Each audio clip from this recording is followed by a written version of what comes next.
That's who I am. That's who I am. That's who I am. You're a good, good Father. That's who you are.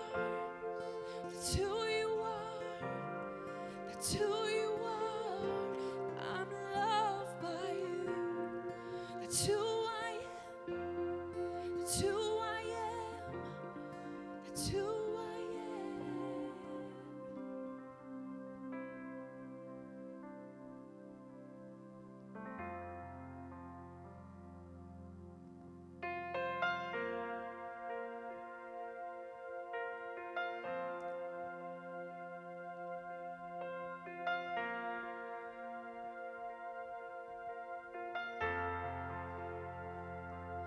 Lord, I come, I confess, bowing here, I find my rest. Without you, I fall apart. You're the one that guides my heart.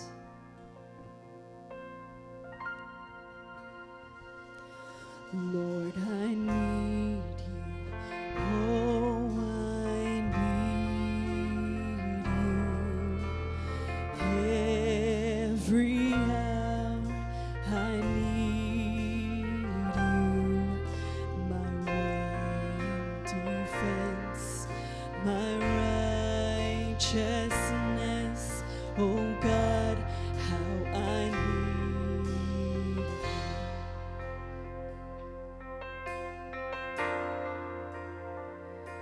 Where sin runs deep, your grace is more. Where grace is found is where you are. And where you are, Lord, I am free. Holiness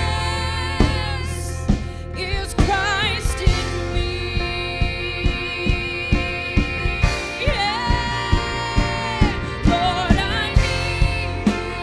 Oh, I need you. Every hour I need you.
wondering what today's lesson will be about. Today's lesson is going to be about emotions. Now, we all start with a primary set, and as we grow older, we acquire more of them. When your emotions control your action, it affects not only yourself, but the people around you. This will help. Sit down. Emotions are centered in the lower part of the brain. It is complicated, yes, but mysterious no longer. Emotional behavior is largely involuntary. I can't believe that. We have certain basic emotions which are controlled subconsciously. Notice your own emotional reactions. What did you feel? What did you do? Under control, your emotions can make you healthier and happier and improve the lives of people around you. This is pretty clever. That's a rather simplified suggestion of a complex mental process, but you get the idea. Good morning, and welcome to week 2 of our All Things New series. In this series, we're talking about what it looks like to not go back to our normal, but instead to commit to move forward and live our life with Christ in a new way. Yep. And we're all being bombarded right now with all of this information about COVID-19 and how it affects our physical bodies. And with all the information that we're getting, we are really going to extreme measures to protect ourselves, our loved ones, and our communities. But what about how this crisis affects our souls? 1 Thessalonians 5:23 tells us that God desires for us to live in peace in our body, in our spirit, and our souls. But honestly, it's really hard to do that when you're going through hard things, especially things that you don't know how to navigate through, like this current crisis that we're in. And that can keep us from living in the emotional freedom that God has designed for us. Yep.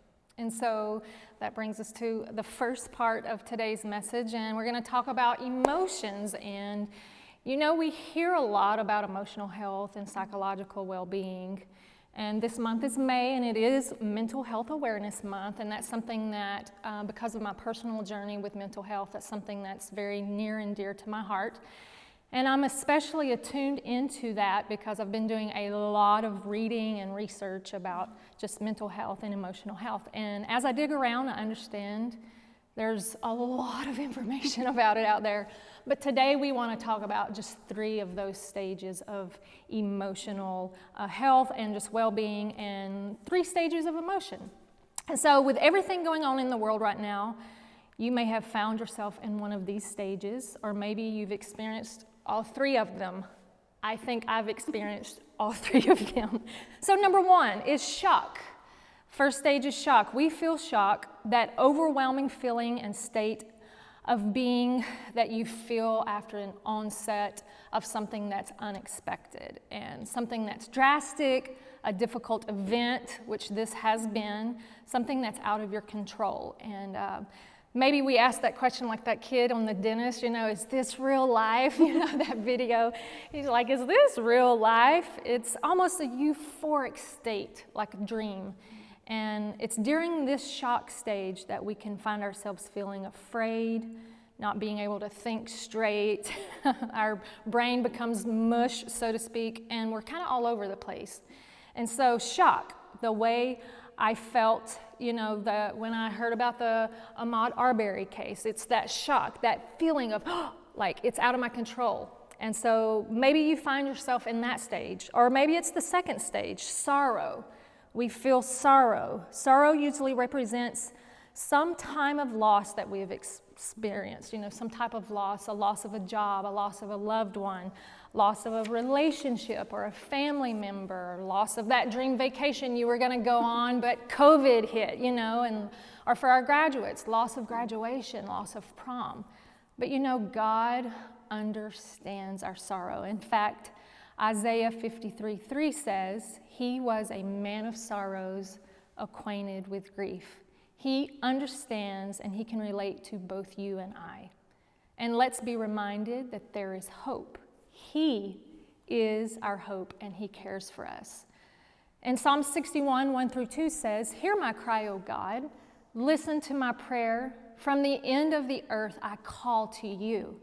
When my heart is faint, lead me to the rock that is higher than I, for you have been my refuge. He is our refuge, and he can be trusted today.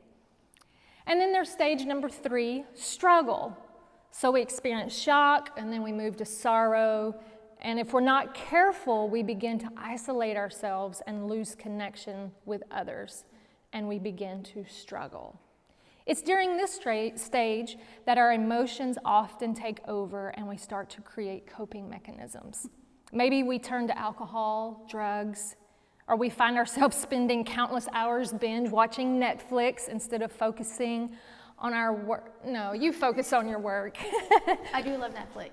We're talking about instead of Yes. working or focusing on Yeah. your family. Like if you're letting the things that truly matter go, yes, Netflix is fun. But this is the stage where we usually feel all alone, that we're by ourselves. And doing some research, the stage is what therapists call ruminating. And so I was like, what is ruminating? And a definition says to ruminate is to think on something deeply. So in this case, dealing with our emotions, we begin to focus on the symptoms of our stress instead of on the solution to our stress. And this is when we usually blame someone for why we are using these unhealthy coping mechanisms, and or we begin to validate our choice to numb our pain. So I want to ask us a probing question today. Do we see ourselves in one of these stages? Do we feel shock, sorrow, or struggle for what is going on around us? I think if we're being honest, the answer to all of this is yes. But be encouraged today and remember that no matter what stage we find ourselves in today, there are some beautiful steps that we can follow. And Pastor Jen is going to share with us right now on how we can build a solid emotional life. Matthew 7:24 and 25 gives us the framework that we need to build a solid emotional life. And here's how we do that. First thing we do is we have to lay a solid, strong foundation of connecting with others and connecting with God. And so we really have to be intentional each day to set aside time to spend time with God, whether that is in prayer, reading the word, listening to worship music, however you do that for yourself, and then also connecting with someone outside of your home, someone else that you don't get to see or that you're not quarantined with, and take it old school. Not just a text, but pick up your phone and call somebody. We all need to hear each other's voices right now. We need to hear. You can get a feel on how people are doing by hearing the tone in their voice. So it's really important that you just make that call instead of sending a text.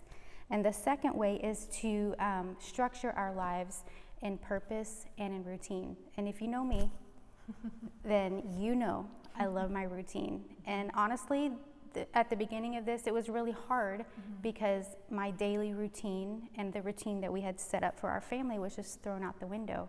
But once I was able to reevaluate what our expectations should be and create a new routine around this new normal that we have, it helped to center me. And then also reminding myself how important it is to live in my purpose instead of focusing on the things that I couldn't control.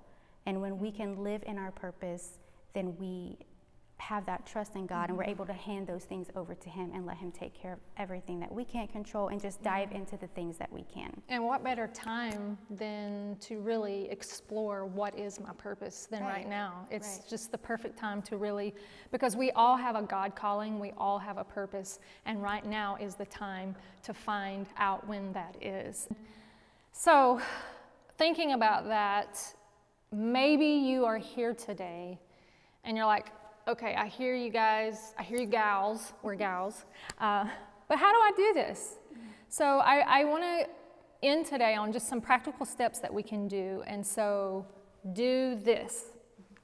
This week, whether it's your morning devotion or maybe you do your devotion before you go to bed at night, or maybe it's just during the week when you're having all these emotions that are just piling up and you're starting to feel overwhelmed. I want you to stop what you're doing, like right in the middle, and find pen and paper, a journal, whatever you have right there, and make a list of what you cannot control in that moment that you're feeling those emotions. What can I not control right now?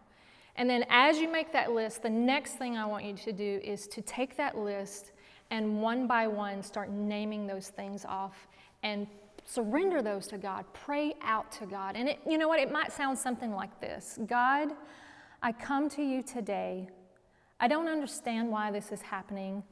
I don't like it. And to be honest, God, it's creating a lot of anxiety and fear inside. And I know your word says for me to cast all of my care upon you because you care for me. And so right now, God, in this moment, I surrender these things to you. And you know what? When you do that, God's peace and his love is going to come in like a flood. And it's just going to wrap his arms around you, and you're going to feel the peace of God. And there is nothing like experiencing the peace of God. You can trust him today. He has us, he has me, he has you, he has my family, your family, and that is just something that can be trusted today. And so again, stop what you're doing, make a list, surrender that to God, and let his peace come over you today. Yeah. So we're going to do something a little different today as we close in prayer. We are different. This is Dee and Jen, not Chris and Royce. So we are going to pray the Serenity Prayer together, but we want you to pray it with us. Yes. And we've made it super easy for you. Find the notes section on your screen, and we have the prayer there for you. So grab that, and let's just take a second and pray through that prayer. Okay? God, grant me the serenity to accept the things I cannot change, courage to change the things I can, and wisdom to know the difference, living one day at a time, enjoying one moment at a time, accepting hardships as the pathway to peace, taking, as he did, this sinful world as it is, not as I would have it, trusting that he He's will gonna make it right. all things right. Yes. If I surrender to his will, so that I may be reasonably happy in this life and supremely happy with him, forever and ever in the next. Amen. Amen. Thank you so much for joining us today. A few things to keep in mind. Our daily devotions continue Monday through Friday at 12 o'clock. Our Story U, all the information you need is online at www.mystorychurch.com. And our life groups continue, right? We're just continuing. Yes. So there is some sort of life group happening every week. Get on our website and register for a life group. We're going to be having more pop up here and there. As long as this goes on, we're going to keep connecting. Yes. So be sure and Yes. play a part in that. Yes. And get involved. Get involved, stay connected. Remember, May is Mental Health Awareness Month. Yes. Reach out to some people, check on somebody, and remember to smile and be light to someone this week. Let's be compassion ambassadors and help spread the love of Jesus to those around us. We love you guys. Have a good week.